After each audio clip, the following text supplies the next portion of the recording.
Hello, my dear friends. A very warm welcome to our platform of Educated Sapiens, and I hope you all are doing great. बहुत अच्छा कर रहे हैं, enjoy कर रहे हैं अपने डेज। दोस्तों ध्यान रखिएगा, हमारा जो वेबसाइट है educatedsapiens.in, ठीक है, educatedsapiens.in, ये लाइव हो चुका है। यहाँ पे कई सारे कोर्सेज हैं, बहुत सारे फ्री कोर्सेज भी हैं, जैसे विन सीरीज है, एथिक्स इंटीग्रिटी एंड एप्टीट्यूड है, और इसके अलावा सी सेट भी है। तो अगर आप चाहते हैं पढ़ना, है ना, इसके अलावा ऐसे का टेस्ट भी है ना, तो अगर आप पढ़ना चाहते हैं तो बेशक आइए, लॉग इन कीजिए, है ना। और बिल्कुल इस विन सीरीज में आपको सारे पीडीएफ्स मिल जाएंगे हमारी लेक्चर्स के, ठीक है। तो चलिए शुरू करते हैं आज का लेक्चर। काफी सारे टॉपिक्स हैं, काफी महत्वपूर्ण टॉपिक्स हैं जिन पर डिस्कशन होना बहुत जरूरी है, ठीक है। तो सबसे पहला जो टॉपिक है साइंस एंड टेक का, that is Saturn's mysterious ring and extreme tilt. ध्यान रखिएगा, Saturn's mysterious rings and extreme tilt. तो दोस्तों लेक्चर शुरू करने से पहले मैं आपसे एक सवाल पूछता हूं, लेटा हुआ ग्रह, क्या चीज? लेटा हुआ ग्रह, लेटा हुआ ग्रह, ये किसका नाम है? लेटा हुआ ग्रह किसको कहते हैं? किसको कहते हैं? Which planet is called lying planet? Lying planet, ध्यान रखना, लेटा हुआ ग्रह किसको कहते हैं? तो सोलर सिस्टम में ही कोई प्लैनेट है, कौन सा प्लैनेट है? Please try to tell.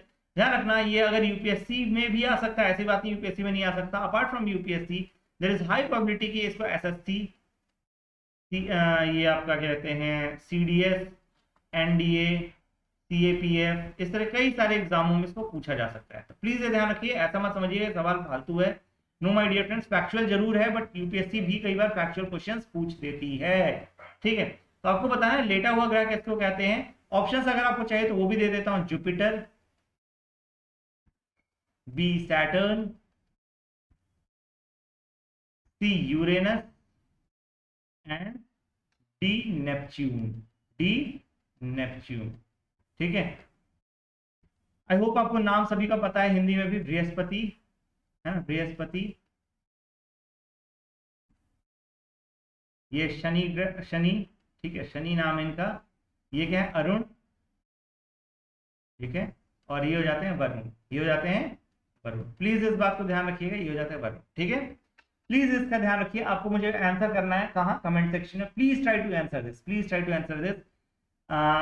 Okay, इसका ये पहली न्यूज पढ़ा करके मैं इसका आंसर बता दूंगा, ठीक है। पहली न्यूज जहां खत्म होगी वहां पे इसका आंसर मिल जाएगा, ठीक है। Saturn's mysterious rings and extreme tilt. एक बात समझना दोस्तों, जो सैटर्न है ये काफी यूनिक है, देख करके भी हमें कितना यूनिक लगता है, अलग सा लगता है। इसके चारों तरफ बहुत खूबसूरत रिंग है और काफी डेंस और काफी बड़ी मात्रा में रिंग्स है। यूरेनस के भी चारों तरफ रिंग्स है, बट सैटर्न जैसा विविड नहीं है, सैटर्न जैसा वेल डेवलप्ड नहीं है, ठीक है। तो अभी रिसेंट एक स्टडी हुई है ना, there has been a recent study which concludes that there was a pre-existing moon which is known as Chrysalis, है ना, Chrysalis, है ना, Chrysalis, है ना। It left Saturn and while it was leaving Saturn, it left huge amount of bright ring and extreme tilt. So it led Saturn to tilt, huge tilt as well as bright ring. क्या था ये? जब जैसे आप suppose कीजिए कि अर्थ और moon है, ठीक है, अर्थ और मून है, अर्थ और मून एक सर्टेन डिस्टेंस पे घूम रहे हैं, ठीक है। लेकिन अगर आपने देखा होगा तो स्लिंग भी देखा होगा, राइट, स्लिंग भी देखा होगा, जहां पे सडनली बहुत ज्यादा इलिप्टिकल हो जाता है पाथ और सडनली प्लैनेट के काफी करीब से गुजरता है, ठीक है। इस बात को समझना कि स्लिंग के कारण काफी फास्ट हो जाते हैं कई बार, ठीक है। तो मून स्टेबल है, कोई बात नहीं, बट यहाँ पे क्या माना जा रहा है, कैरिसैलिस जो है ये अनस्टेबल हो गया था और प्लैनेट के काफी करीब आ गया था, काफी करीब आ गया था।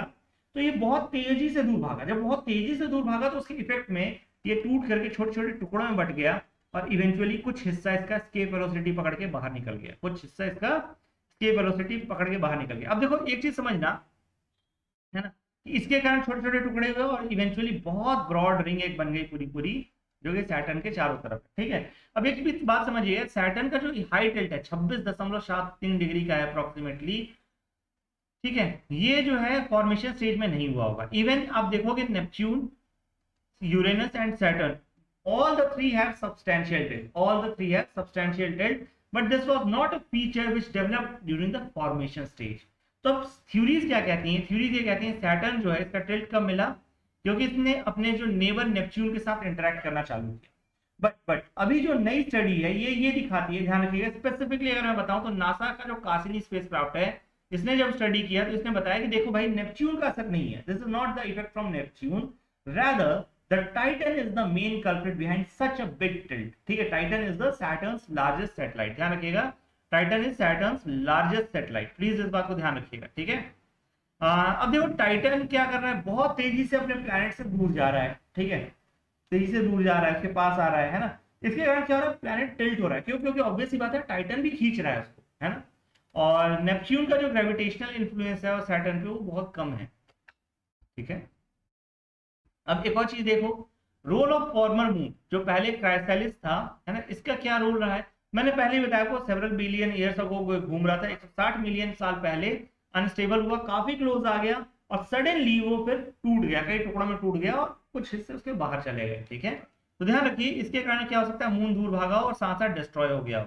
ठीक है, सैटर्न की बात करूं तो ध्यान रखिए, छठवां प्लैनेट है सूरज के बाद, सूरज से छठवां प्लैनेट है, सेकंड लार्जेस्ट प्लैनेट है हमारे सोलर सिस्टम में। ठीक है, और इसके चारों तरफ बहुत खूबसूरत रिंग बनी हुई है। ठीक है, काफी यूनिक है प्लैनेट्स में, और साथ ही साथ आइस एंड रॉक से इसका पूरा रिंग बना हुआ है। ठीक है, हाईएस्ट नंबर ऑफ सैटेलाइट्स और मून है इसके पास 82 सोलर सिस्टम में। Can you think of that, like fellow gas Jupiter, gas giant Jupiter, Saturn is massive ball made mostly of hydrogen and helium. ध्यान रखिएगा, हाइड्रोजन और हीलियम से बना हुआ है। इसके मैक्सिमम नंबर ऑफ सैटेलाइट्स हैं सोलर सिस्टम में, अगर मैं बात करूं तो 82 टोटल सैटेलाइट्स है। ठीक है, जो कुछ मिशन हैं जो सैटर्न पे जा चुके हैं, ध्यान रखिएगा, पायोनियर 11, वॉयेजर 1 एंड वॉयेजर 2, ये दोनों जस्ट पास से गुजर गए थे, पास से गुजर गए थे। कासिनी जो ऑर्बिट है, जिसके बारे में थोड़ी देर पहले ही बात कर रहा था, इसने सैटर्न के, शनि ग्रह के चारों तरफ 295 टाइम्स चक्कर लगाया 2004 से 2017 के बीच में। ठीक है, अब देखिए अगला न्यूज है, वो है आर्टिफिशियल इंटेलिजेंस एंड एथिक्स। ठीक है, अब एक चीज समझिएगा, artificial intelligence is nothing, it's almost much more like human intelligence. ठीक है, ह्यूमन इंटेलिजेंस जहां पे हम क्या करते हैं, इसको ट्रेन करते हैं। ट्रेन कैसे करते हैं, ट्रेन कैसे करते हैं, देखिए हम सभी लोग कुछ इनपुट्स देते हैं, क्या करते हैं, कुछ इनपुट्स देते हैं, चीजों में कुछ इनपुट्स देते हैं। ठीक है, अब इस इनपुट के जो जो पॉसिबल इंटरप्रिटेशन है वो सारे चुनता है वो, है ना, वो सारे इंटरप्रिटेशन चुनता है एआई, खुद से सोचता है और बेस्ट आउटपुट जो भी होता है वो बताता है, बेस्ट आउटपुट जो भी होता है वो बताता है एआई। ठीक है, तो बहुत सारे ऐसे लोग हैं जो कि ये बोल रहे हैं कि देखिए आप आर्टिफिशियल इंटेलिजेंस क्रिएट कर रहे हैं which will have huge resource, मतलब ह्यूज नंबर ऑफ रिसोर्सेज, जो सारी दुनिया का जो रिसोर्स अपने पास एमलगेमेट कर सकता है ना, और ये फ्रैंकस्टीन मॉन्स्टर की तरह बन जाएगा, जो कि काफी इंपॉर्टेंट है, और इवेंचुअली ह्यूमनिटी को ही खत्म कर देगा। फ्रैंकस्टीन मॉन्स्टर है ना, फ्रैंकस्टीन मॉन्स्टर बन जाएगा इवेंचुअली। ठीक है, वैसे बहुत सारे एपोकलिप्स की थ्योरीज हैं, ध्यान रखिए। एक अगर आप देखना चाहें तो मेरी फेवरेट मूवीज में से एक है ट्रांसेंडेंस। मैं अक्सर बच्चों को बोलता हूँ प्लीज डू वॉच इट, है ना, काफी अच्छी मूवी है। एक पर्सन अपने ब्रेन को कंप्यूटर पर अपलोड कर देता है ना, ऑल्दो ये मजाक लगता है बट फिर भी ठीक है, लेट अस ट्राई टू मतलब प्रिज्यूम दैट कि वो कहीं ना कहीं सही है। और इवेंचुअली आप देखो, कभी आज से 50 साल पहले आप बोलते कि मेरे पास ये डब्बा फोन है ना, मेरे पास एक फोन होगा जो कि मैं हाथ में लेके घूम रहा हूँ और मेरा जब जिससे मन करेगा उससे बात करूंगा, तो people would have laughed eight you. ठीक है, तो देखो एक जस्ट छोटी सी कहानी सुनाने के लिए, समझाने के लिए बताता हूँ। एक फादर थे, ठीक है, एक फैमिली में एक फादर थे, he will daily drink, shout, है ना, at his family and fight with his children, wife, everyone. ठीक है, डेली पी करके आएंगे, चिल्लाएंगे, लड़ाई करेंगे, इधर उधर जो भी है करेंगे। ठीक है, अब इनके हुए दो बेटे, ठीक है, S1 एंड S2। S1 ने देखा, बोला भाई ये तो डेली का हालत है, ये तो नॉर्मल होता है, ऐसे ही चलता है सोसाइटी, है ना, ऐसे ही चलती है society. He also started the same thing, started same thing. ठीक है, सेम, है ना। सन जो दूसरा बेटा था, उसने देखा भाई देखो इसके कारण मेरी एक तो बेइज्जती होती है ना, बेइज्जती होती है हर जगह। ठीक है, घर में शांति नहीं है कहीं पे भी, है ना, देयर इज नो वन काम काम ओवर हियर, है ना, and things are not going out of hand. तो I will never do these things, ना मैं पीऊंगा, ना चिल्लाऊंगा, ना लड़ाई झगड़ा करूंगा, है ना। तो समझो सेकंड चाइल्ड का जो एथिक्स है वो कुछ अलग कह रहा है, फर्स्ट चाइल्ड का एथिक्स कुछ अलग कह रहा है। अब आप सही और गलत किसको समझाओगे, कैसे बताओगे। सोसाइटी में एक प्रोसेस होती है, अगर आप सोशियोलॉजी पढ़ते हैं, सोशलाइजेशन। ठीक है, अगर आप सिंदूर नहीं लगाओगे तो शायद आपको सोसाइटी मैरिड माने ही ना। ठीक है, या फिर ऐसा इंटरप्रेट करेगी जैसे खटपट चल रही है। ठीक है, तो पीपल विल फोर्स यू कि भाई आप सिंदूर लगाओ, लोग ही फोर्स करने लग जाएंगे, even if you do not want to be a. तो इस बात को समझिएगा कि एथिक्स हर जगह बहुत सब्जेक्टिव होते हैं। तो आर्टिफिशियल इंटेलिजेंस किस चीज को कैसे इंटरप्रेट करेगा, नो वन नोज। ठीक है। फॉर एग्जाम्पल अगर मैं बताना चाहूँ तो आप समझिए, पहले तो ये समझिए कि भाई क्यों न्यूज में क्यों है। यूनेस्को ने कि global agreement on ethics of AI ये साइन हुई है। यूनेस्को के अंदर में global agreement on ethics of AI sign हुआ है। ध्यान रखिए, गवर्नमेंट्स और कंपनीज को एक जैसा गाइड करेगा। ठीक है। आर्टिफिशियल इंटेलिजेंस की अगर मैं बात करता हूँ तो ध्यान रखिए, मशीन के एक्शन को डिस्क्राइब करता है। ऐसे टास्क जो कि पहले ह्यूमन इंटेलिजेंस से होते थे, आज की डेट में मशीन उसको करेगी। ठीक है। एथिकल कंसर्न क्या क्या है एआई से रिलेटेड, तो ये समझिए सबसे पहले तो रिस्क ऑफ अनएम्प्लॉयमेंट, काफी ज्यादा अनएम्प्लॉयमेंट आ सकता है। अब समझिएगा ये सिचुएशन ऑलमोस्ट बिगिनिंग, मतलब जस्ट मतलब नेव स्टेज में जब इंडस्ट्रियल रिवॉल्यूशन था तब से कंपेयर की जा सकती है, जब लोग बहुत ज्यादा एप्रीहेंसिव थे कि भाई इससे तो हमारी सारी जॉब चली जाएगी। और हुआ भी था, एक पूरा सिस्टम डिसरप्ट हो गया था। अगर आप देखेंगे उसके पहले, जस्ट पहले विलेजेस में मैन्युफैक्चरिंग हुआ करती थी, मास लेवल मैन्युफैक्चरिंग हुआ करती थी, पूरी पूरी फैमिली मैन्युफैक्चरिंग में इन्वॉल्व होती थी। जैसे ही आप देखो मशीन्स लगनी चालू हुई, सडनली जो वर्क था जो कि आपके छोटे छोटे फैमिलीज को दिया जाता था, वो सडनली घटने लग गया, है ना। वेटुआइजेशन हुआ। अब देखो कार्ल मार्क्स जैसी वॉयलेंट थ्योरी इमर्ज हुई। क्यों हुई? क्योंकि ऑब्वियस सी बात है, लोग अनएम्प्लॉयड हुए, मजबूर हुए जाने के लिए छोटे छोटे शहरों में, मतलब स्लम एरिया में रहने के लिए मजबूर हुए। ठीक है, अपना घर बार सब कुछ छोड़ करके। ठीक है, तो ये समझिएगा एग्जैसरबेटिंग इनइक्वालिटीज, इनइक्वालिटी भी इससे बढ़ेगी, ऑब्वियस सी बात है, हैव्स एंड हैव नॉट्स। अब आपको इवन बीपीओ, अभी तक कम से कम आपको बीपीओ की जॉब मिल रही थी, ठीक है भैया, अमेजोन रईस हो, बट एटलीस्ट आपको 10-12 हज़ार 15 हज़ार दे रहा था। अब वो भी नहीं होगा। क्यों? क्योंकि अब एआई आ गया, आपकी तो वो भी जरूरत नहीं है, हमारा तो मस्त प्रॉफिट निकालो, है ना। किसी एआई इनेबल्ड इंजीनियर को पे करो, एक सिंगल बंदे को, और 10,000 लोगों को नौकरी से निकाल दो, है ना। इन्वेस्टमेंट जो है ये likely to shift to countries where AI related work is already established, widening gaps among and within countries। ध्यान रखिएगा दोस्तों, एआई फ्यूचर की टेक्नोलॉजी है, और जो इसमें मास्टर करेगा वो आगे जाएगा, नो डाउट आगे जाएगा। ठीक है। Technological addiction is the new frontier of the human dependency. सोचिए, आप खुद सोचिए, मुझे प्रमोट करना पड़ रहा है तो I have to go to Instagram, Facebook, WhatsApp, maybe future में और भी कोई प्लेटफॉर्म आए, वहां जाना पड़ सकता है। एक चीज समझिएगा, अगर गलत हाथ में पड़ जाए तो ये बहुत डेट्रीमेंटल हो सकता है। आपको पता होना चाहिए मेटावर्स में रेप का केस आ चुका है, जबकि वो वर्चुअल दुनिया है ना। यही जो आपका कहते हैं एआई अगर, या न्यूक्लियर वेपन टेक्नोलॉजी अगर टेररिस्ट के हाथ में पड़ जाए तो क्या बुरा हश्र हो सकता है, can you think of that, है ना। तो इस बात को समझिएगा। इसके अलावा डेटा प्राइवेसी कंसर्न्स भी हैं काफी सारे, कि भाई डेटा हमारा कितना प्राइवेट रहेगा, कितना ओपन हो जाएगा। फिर एआई तो कुछ भी कर सकता है ना। देखिए, एआई अपने आप में ह्यूमंस के अगेंस्ट क्यों टर्न होगा? लोग क्यों कहते हैं भैया, कि कहते हैं क्यों टर्न होना चाहिए? देखो एक चीज समझो, मैट्रिक्स की भी अगर बात करोगे तो इनिशियली थ्योरी कैसे दी जाती है, क्या थ्योरी दी जाती है, आप पढ़ना उसके बारे में, देखना।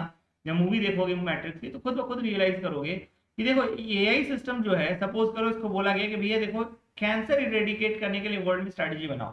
ठीक है, दुनिया में कैंसर इरेडिकेट करने के लिए स्ट्रेटेजी बनाओ। ठीक है, अब बहुत सारी उसने कंप्यूटिंग की, 4-5 फॉर्मूला निकाले, इवेंचुअली किस पे आया?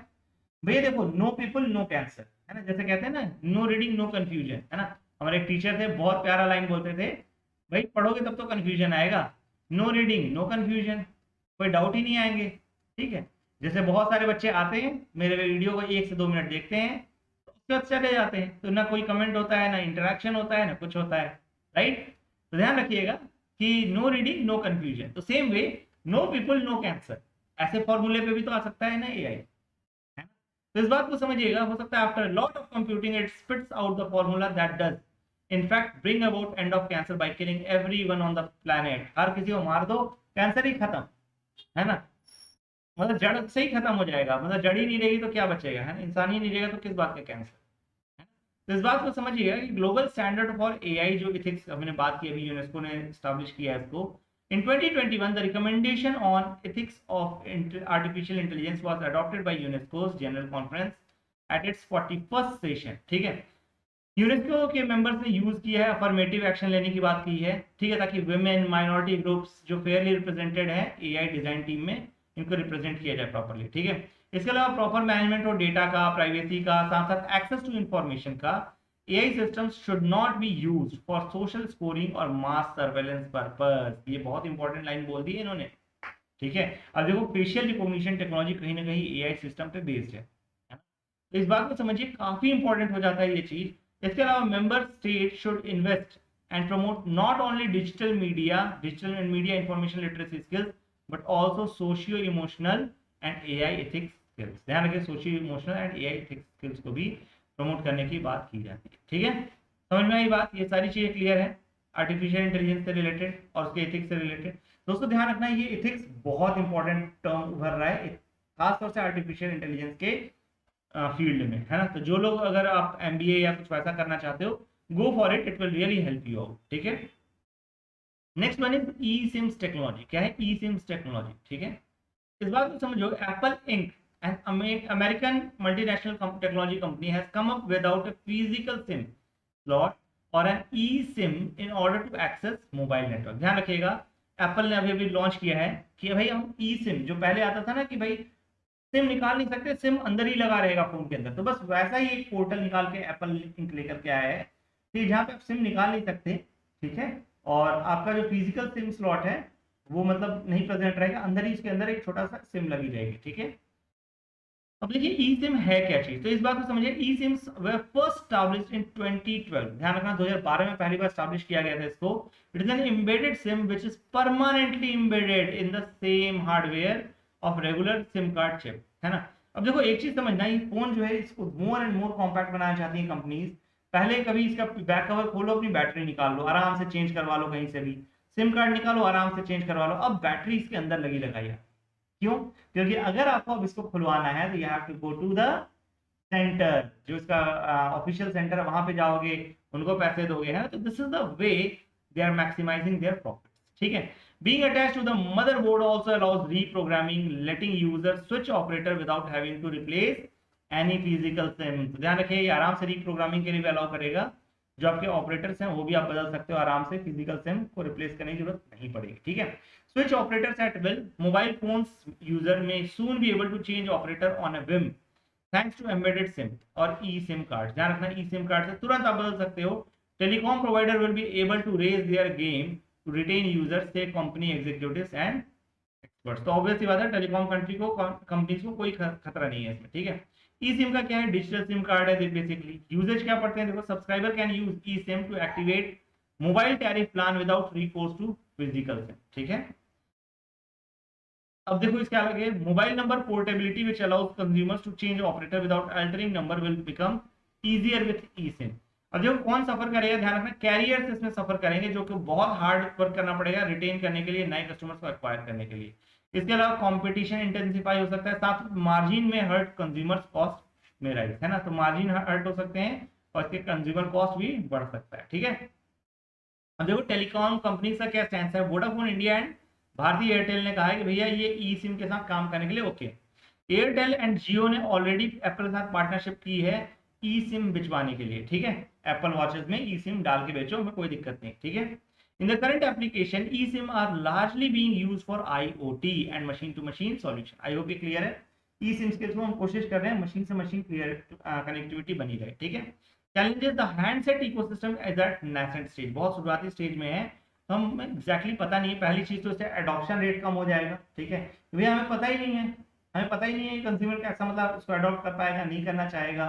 ठीक है, और अभी हाई एंड डिवाइसेस पे है केवल, कुछ ही स्मार्टफोन्स हैं जो ऐसा ऑप्शन देते हैं। फॉर एग्जांपल आप देखेंगे तो iPhone XS, XS max, XR, Google Pixel 3। ठीक है, तो यही प्रीमियम डिवाइसेस जो हैं ये eSIM को प्रमोट करते हैं या फिर उसको प्रीमियमली होल्ड करते हैं। ठीक है, फ्यूचर आउटलुक की अगर मैं बात करता हूँ, eSIM पेनिट्रेशन इन इंडिया जो है वो 1% से भी कम है और 25% तक शायद बढ़ जाए 2025 तक। ठीक है, तो काफी बड़ा हो जाएगा ये मार्केट।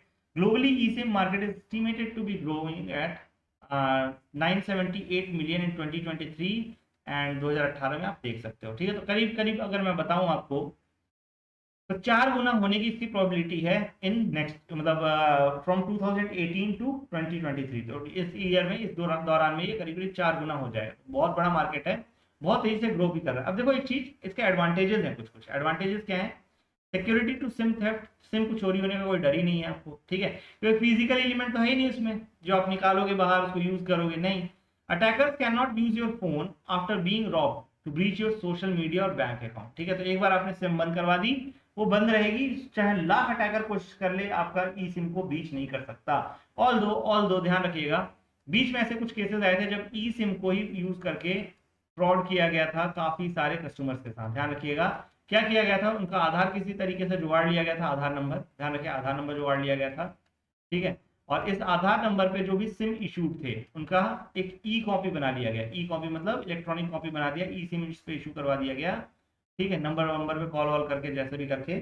और उसके बाद ई सिम के थ्रू चूंकि उसके पास इलेक्ट्रॉनिक वर्जन भी होता है उसका तुरंत पैसे चोरी कर लिए गए, ठीक है। तो स्टोल द अमाउंट, प्लीज ये ध्यान रखिएगा, इसके बाद पैसा तुरंत चोरी कर लिया गया। One less opening on the frame of your phone reduces the livelihood of elements like dust water entering the phone. अब सपोज कीजिए इसमें 3 जगह स्लॉट बना रखा है, एक ये स्लॉट है, एक यहाँ स्लॉट है, एक बटन 2 बटन यहाँ पे है, फिर एक यहाँ स्लॉट है। तो इस तरीके से देखो तो पानी घुसने की प्रोबेबिलिटी बढ़ जाती है, ठीक है। बट अगर आपके पास रोबस्ट फोन रहेगा जिसमें मूविंग पार्ट्स कम से कम है, ओपनेबल पार्ट्स बहुत कम से कम है, उस केस में डस्ट एंड वाटर से भी आपका फोन बचा रहेगा। इसके अलावा कुछ स्पेस ही बच जाएगी फोन के अंदर जिसको कहीं और यूज किया जा सकता है। वैसे भी आज की डेट में कॉम्पैक्ट फोन्स का जमाना है, स्लीक फोन्स का, कॉम्पैक्ट फोन्स का। अब देखो डिसएडवांटेजेस क्या है, देखो दोस्तों इमरजेंसी पड़ गई, सपोज करो आपका फोन चोरी हो गया, काम करना बंद कर दिया, बैटरी खत्म हो गई, ठीक है, या क्रैक्स नहीं होगी, तो फिर आप कैसे मैनेज करोगे भाई? आपका सिम तो है नहीं, किसी और के फोन में डाल नहीं सकते, कैसे मैनेज करोगे भाई? आपको भागना पड़ेगा तुरंत, जैसे सपोज करो एयरटेल का है, एयरटेल के कस्टमर केयर के पास, वो बताएंगे आपको फिर आगे प्रोसीजर, 2 से 3 दिन लगेगा, FIR करवाना पड़ेगा, 1000 चीजें करवानी पड़ेगी, ठीक है। Unusable in countries with no eSIM support, suppose कीजिए आप इंडिया में हैं, यहाँ eSIM चालू हो जाता है, now you move to Sri Lanka और बांग्लादेश जहाँ पे eSIM काम ही नहीं करता है, व्हाट विल हैपन? ऑब्वियस सी बात है, आपका फोन नहीं काम करेगा। ध्यान रखिए अगर ये इशू कब नहीं रहेगा, अगर आपका फोन दोनों चीजें सपोर्ट करे, eSIM और ट्रेडिशनल सिम, ठीक है, तभी जाकर के आपको कोई दिक्कत नहीं होगी, है ना, ध्यान रखना। अदरवाइज यूएस वर्जन का जो i14 है ये eSIM पे केवल रिलाई करता है, and that is difficult. And eSIM में से once initial trip to the telecom operator store to get a sim card, but one has to rely on the operator while switching one's phone. ध्यान रखना एक phone को मैं बदलना चाहूंगा तो मुझे ऑपरेटर पर रिलाई करना पड़ेगा। ऑपरेटर इसके लिए एक्स्ट्रा मनी चार्ज कर सकते हैं eSIM प्लान देने के लिए जब आप फोन स्विच कर रहे हो फ्यूचर में, ठीक है। ये बहुत बड़ा मैटर है, ध्यान रखना कि ऑपरेटर भी कमा सकते हैं, अभी रो रहे हैं बट हो सकता है फ्यूचर में कमाएं, ठीक है। अब देखो दोस्तों अगला है टेक्प्लोमेसी। अब ये क्या बना है? ये बना है 2 टर्म से, कौन कौन सा? टेक्नोलॉजी, टेक्नोलॉजी, नेक्स्ट टॉपिक जो है टेक्नोलॉजी प्लस डिप्लोमेसी, ठीक है। तो ध्यान रखिए दोनों हैंड इन हैंड चलते हैं, है ना, दोनों हैंड इन हैंड चलते हैं। अब देखिए यूएसए कहीं ना कहीं कितना इंपॉर्टेंट मतलब कंट्री है, एक तरीके से टेक्नोलॉजिकल एडवांटेज ही है जो उसने इसको सुपर पावर बनाया, ठीक है, और इसको मेंटेन किया सुपर पावर को। रशिया टेक्नोलॉजिकली इतना एडवांस नहीं था, इवेंचुअली अपनी शीन जो थी वो यूएसपी थी, वो खोने लग गया, देखो इवेंचुअली डिसइंटीग्रेट भी हुआ, और साथ ही साथ आज की डेट में भी अभी रशिया वार है, हार रहा है, यूक्रेन वार कहीं ना कहीं हारने लग गया है, ठीक है। एटलीस्ट ऐसा फील होता है प्राइमा फेसी, है ना। अब ऑब्वियस सी बात है, आप न्यूक्लियर वेपन यूज करोगे, आप एसिमेट्रिक वार करोगे तो फिर ऑब्वियस सी बात है तो जीत ही जाओगे।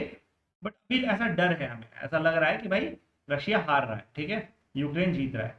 चलिए अब देखो टेक्नोप्लोमेसी का मतलब क्या है। टेक्नोप्लोमेसी का technologically adept nations are developing their own strategies to integrate technology with their foreign policy and diplomatic initiatives. For example अगर मैं सिंपल सा एग्जांपल बताऊं, ध्यान देना, इंडिया ने शार्क सैटेलाइट लॉन्च किया था। कौन सा सैटेलाइट?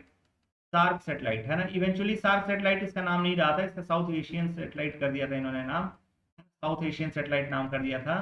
प्लीज इस बात को ध्यान रखिएगा, शार्क सैटेलाइट या साउथ एशियन सैटेलाइट क्यों लॉन्च किया था हमने?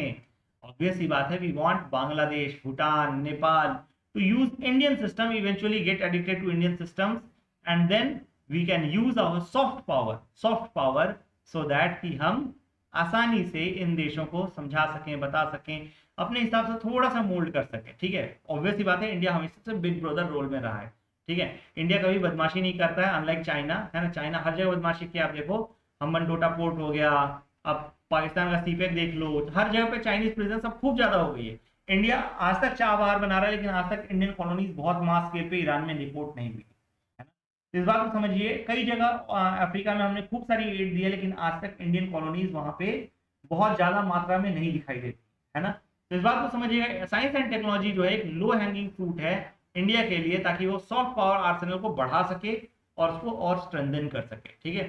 और जो साइंस एंड टेक डिप्लोमेसी कैसे ग्लोबल जियोपॉलिटिक्स शेप कर सकती है, देखो 3 इसमें टॉपिक मैं बताऊंगा, 3 टॉपिक बताऊंगा आपको, 3 तरीके से लिखना भी है, ठीक है। इस पे ऐसे भी आ सकता है science and tech in global geopolitics, ठीक है, science and tech in global geopolitics. तो प्लीज ये ध्यान रखिएगा, काफी इंपॉर्टेंट टॉपिक हो जाएगा। 3 आपको सब टॉपिक्स में जरूर बनाना है। पहली चीज साइंस एंड डिप्लोमेसी, ठीक है। साइंस एंड डिप्लोमेसी मतलब साइंटिफिक इनपुट जो है, इससे फॉरेन पॉलिसी काफी ज्यादा बन रही है। फॉर एग्जांपल देखो, चाइना हमेशा रशिया से सीखता है, चाइना हमेशा रशिया से सीखता है और रशिया वाली गलतियां दोहराता नहीं है। रशिया ने यूक्रेन पे अटैक किया, चाइना ने ताइवान पे हमला जरूर किया, मतलब आजू बाजू में, बट अटैक डायरेक्टली नहीं किया, है ना। क्यों? क्योंकि उसको पता है कि भैया देखो पैसा बहुत इंपॉर्टेंट है, अगर मैं फुल फ्लेजेड वॉर में जाऊंगा suddenly the whole world will turn against me, मेरे ऊपर सैंक्शन भी लग सकते हैं, ठीक है, ऑब्वियस सी बात है। And there is always an alternative, ठीक है, हमेशा एक अल्टरनेटिव होता है, ठीक है। समझ में आ रही बात? तो ध्यान रखोगे अगर आप, तो चाइना जो है हमेशा रशिया से सीखता है। तो व्हाट आर दे इम्प्लाइंग, और मतलब व्हाट दे आर यूजिंग, ध्यान रखिएगा, ये हमेशा एक बहुत इंपॉर्टेंट टॉपिक है।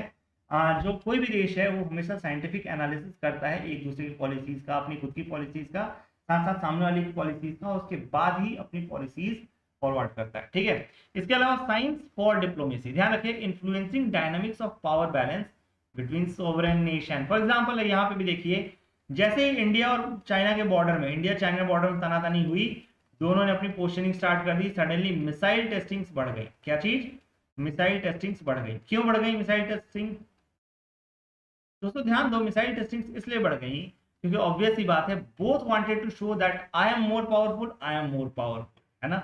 एंड इवेंचुअली चाइना ने भी बहुत क्लियरली कह दिया, देखो अब 1962 का दौर नहीं है जो इंडिया कमजोर है, अगर आप अटैक करोगे तो आपकी भी घिकी बंदेगी, आपकी भी हम बैंड बजा कर, ठीक है। Scientific values of rationality, transparency, universality are universal, ठीक है। साइंस एंड टेक कोऑपरेशन जो है ये काफी नॉन आइडियोलॉजिकल एनवायरनमेंट देता है, चाहे कोई भी पर्सन हो उसको साइंस एंड टेक चाहिए ही चाहिए, ठीक है। For participation and free exchange of ideas. अब देखो डिप्लोमेसी फॉर साइंस, अब ये भी बहुत इंपॉर्टेंट है। साइंस फॉर डिप्लोमेसी तो समझ में आ गया, डिप्लोमेसी फॉर साइंस। अब देखो एक चीज समझना, हम बायलैटरली मल्टीलैटरली कई सारे एग्रीमेंट करते हैं। अभी राफेल डील हुई, आई होप आप सभी को पता है राफेल डील हुई, ठीक है। There also we have asked for technology transfer, tech transfer. हम क्या कर रहे हैं? हम डिप्लोमेसी कर रहे हैं कि भैया हमें और साइंस दीजिए, अपने कंट्री का साइंस दीजिए, है ना। तो इसलिए समझिएगा हमारी science and technology R&D capacity improve होगी और इवेंचुअली हम बेटर देश बनेंगे, है ना। मल्टीलैटरली हम इंगेज कर पाएंगे, बायलैटरली हम ज्यादा इंगेज कर पाएंगे, ठीक है। इस जो एक्वायर्ड नॉलेज होगा, साइंस एंड टेक का जो एक्वायर्ड नॉलेज होगा, इससे भी हमारी नेशनल इकोनॉमी बेटर होगी, साथ ही साथ हम इंटरनेशनल डिस्कशन में बेटर तरीके से पार्टिसिपेट भी कर पाएंगे। तो आई होप ये क्रिस्टल क्लियर है। ध्यान दो, इंडिया ने भी बहुत सारे science and tech driven diplomacy initiative चलाए हैं। फॉर एग्जांपल अगर आप देखेंगे, science and technology and innovation policy लागू की गई थी 2013 में, ठीक है। 2013 में science and technology innovation policy लागू की गई थी। ये बेसिकली टेक्नोलॉजी एंड डिप्लोमेसी को इंटरसेक्ट करवाती है ऑफिशियल गवर्नमेंट में, है ना, पहली बार, ठीक है, एक तरीके से कह सकते हो। इंटरनेशनल सोलर अलायंस 2015 में हमने बनाया था इंडिया और फ्रांस से मिलकर के। ऑब्वियस सी बात है, सोलर जो पैनल्स हैं वो भी अपने आप में बहुत इंपॉर्टेंट टेक्नोलॉजी है, और इंडिया एंड फ्रांस साथ में आए और काफी सारे देशों को लेकर के आए। तो 121 सिग्नेटरी हैं आज की डेट में। तो इंडिया फिर देखो साइंस को यूज करके लीड कर रहा है, ठीक है। इसके अलावा draft science technology and innovation policy 2020 discusses the role of science and tech in reorganising India foreign policy. तो ध्यान रखिए 2020 में जब ये पॉलिसी आ रही थी, इसी के साथ साथ 2020 में ही एक और बहुत ज्यादा न्यूज चल रही थी, new and emerging strategic technologies, ठीक है। तो इसको क्या बोलते हैं? नेस्ट। तो ध्यान रखिएगा, ये एक डिवीजन बनाया गया, नेस्ट डिवीजन बनाया गया कहाँ पे? हमारा फॉरेन अफेयर्स मिनिस्ट्री में, है ना। तो एक्सटर्नल अफेयर्स मिनिस्ट्री में हमने क्या किया, नेस्ट नाम से डिवीजन बनाया है, जो कि एक चीज इंश्योर करेगा कि जो भी न्यू एंड इमर्जिंग टेक्नोलॉजीज है, इसको हम कैसे अपने फॉरेन रिलेशंस बेटर करने के लिए और आगे बढ़ने के लिए यूज में ला सकते हैं। प्लीज इस चीज का ध्यान रखिए, काफी इंपॉर्टेंट है। इसके अलावा major challenges before science and tech driven diplomacy की बात करें, पहली चीज growth risk of weaponisation of outer space. अब बाहरी स्पेस में काफी ज्यादा वेपनाइजेशन हो सकता है। एंटी सैटेलाइट वेपन टेक्नोलॉजी भी आ चुकी है, US, Russia, China and India, 4 देशों में पास है दुनिया में, ठीक है। Move from exploration of Mars and moon to exploitation, ठीक है। अब समझिएगा कि अभी हम साइंस एंड टेक को यूज कर रहे हैं कि भाई चलो एक्सप्लोर करें, है ना, एक्सप्लोर करें, फ्यूचर में एक्सप्लॉयटेशन कर सकते हैं। तो फिर से ये एक बहुत बड़ा चैलेंज है science and tech driven diplomacy के लिए। भाई देखो, ये कॉमन रिसोर्स है, दुनिया का रिसोर्स है, आप अकेले इसमें मोनोपोली क्रिएट नहीं कर सकते हो, चाहे वो चाइना हो चाहे यूएस हो, है ना, कोई मोनोपोली नहीं क्रिएट कर सकता है। ठीक है। इसके अलावा साइबर वॉरफेयर एंड साइबर आर्मीज आपको भी पता है काफी इंपॉर्टेंट है। इंफॉर्मेशन वॉरफेयर, अब देखिए रशिया कहीं ना कहीं हार रहा है ना, इंफॉर्मेशन वॉरफेयर रशिया कहीं ना कहीं हार रहा है, और बहुत तरह के न्यूज़ आ रहे हैं, बहुत तरह की प्रॉब्लम्स आ रही है, न्यूज आ रहे हैं। ठीक है, प्लीज इस बात को ध्यान रखो। इंफॉर्मेशन वॉर हो गया, इंफ्रास्ट्रक्चर पे वार हो गया, है ना, इंफ्रास्ट्रक्चर पे डिजिटल अटैक हो गया, डिजिटल अटैक, इंफ्रास्ट्रक्चर अटैक, है ना। जैसे कि आप देखोगे तो स्टक्सनेट, ठीक है, कौन सा, स्टक्सनेट, ठीक है, एक्सियोमेटिक एसिम्प्टोट, है ना, कई सारे मतलब अगर देखो कई सारी चीजें हैं। रेडिको ग्रुप यूज करता था इस थ्योरी को, है ना। इसके अलावा थ्रेट ऑफ बायो वेपन्स काफी इंपॉर्टेंट है, साथ साथ डेटा प्राइवेसी कंसर्न भी उठता है।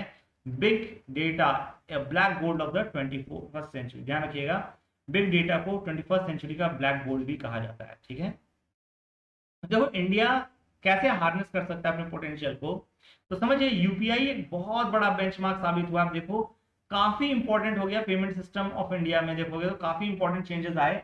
बट अब ये और भी बड़ा रोल प्ले करने जा रहा है। आप देखो यूके, यूएई, भूटान, ये सारे देश इसको चाहते हैं। ठीक है, इसके लिए कोई भी फॉरेक्स कार्ड की या कोई भी क्रेडिट कार्ड की जरूरत नहीं, यूपीआई ऐप डाउनलोड करो, आराम से पे करो, कोई टेंशन नहीं है। तो India Saudi Arabia discuss rupee riyal trade UPI payment system. ठीक है, तो ऑब्वियस सी बात है, देखो सऊदी अरेबिया भी इंटरेस्टेड है।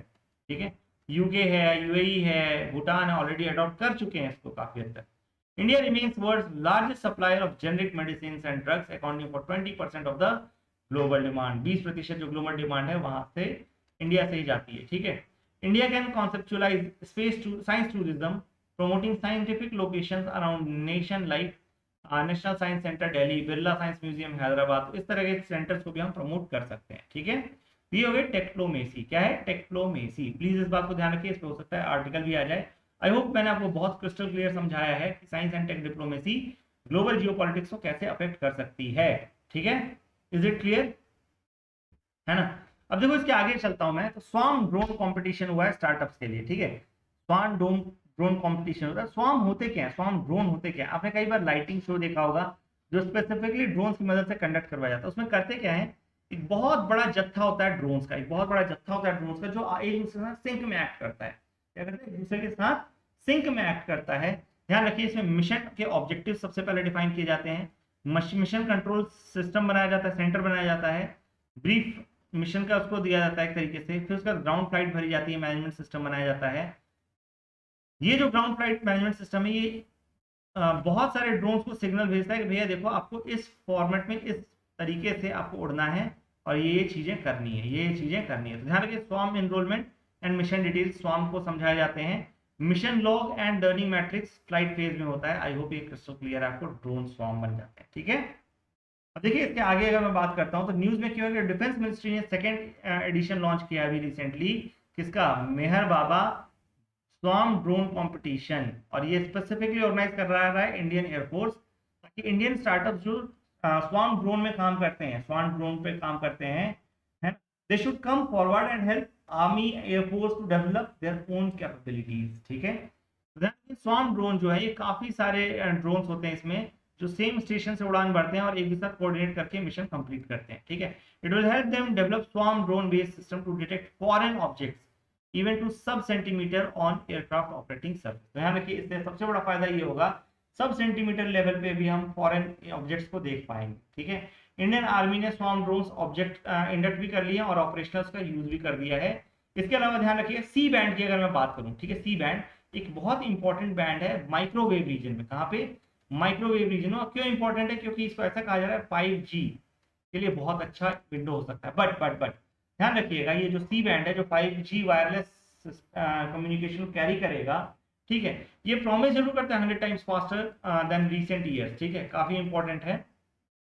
बट ध्यान रखिएगा कि Indian aviation safety regulator DGCA ने एक लेटर लिखा है टेलीकॉम डिपार्टमेंट को, देखो जो 5G सी बैंड है ये एयरक्राफ्ट के रेडियो अल्टीमीटर के साथ छेड़खानी कर सकते हैं, इनको दिक्कत पहुंचा सकते हैं। तो रेडियो अल्टीमीटर जो है एक इंस्ट्रूमेंट है जो height and direct height about the terrain information to various aircraft system. तो बेसिकली टेरेन के ऊपर कितना ऊपर हम लोग उड़ रहे हैं इसके बारे में इंफॉर्मेशन देता है अल्टीमीटर, ठीक है।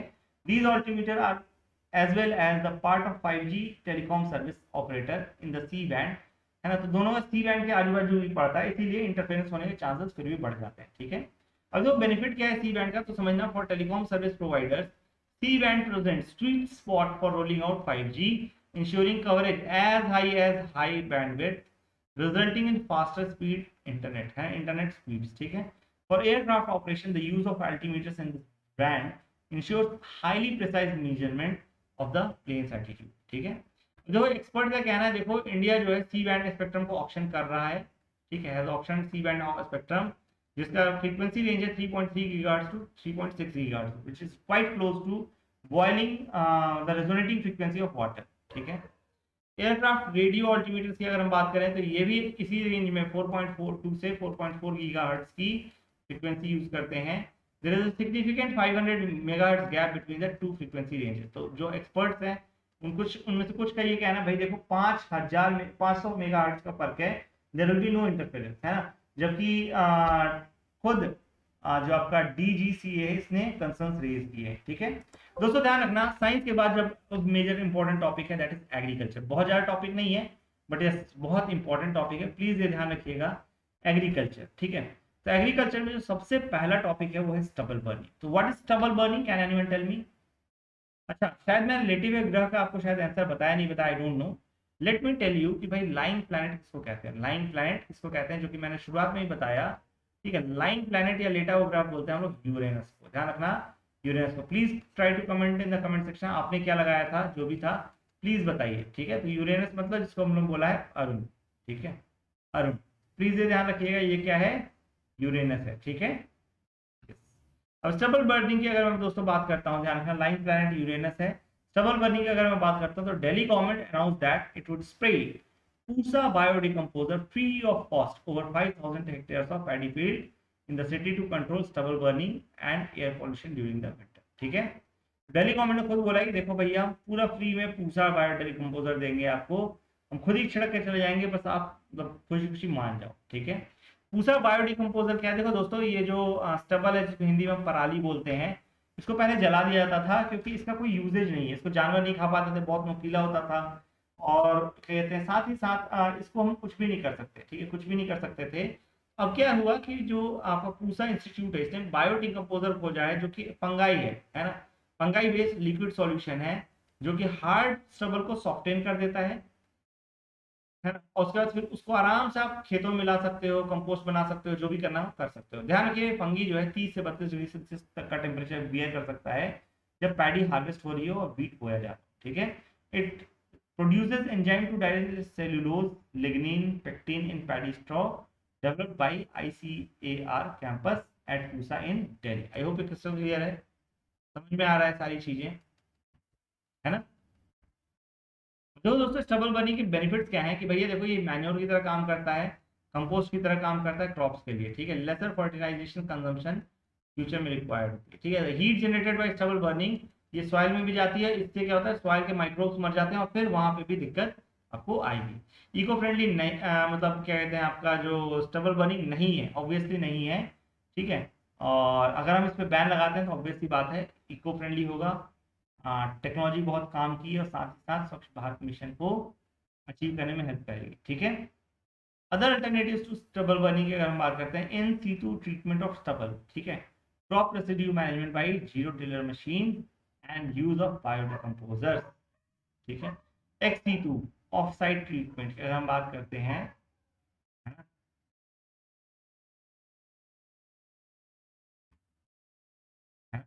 ध्यान रखिएगा, है ना, in situ treatment of stubble, है ना।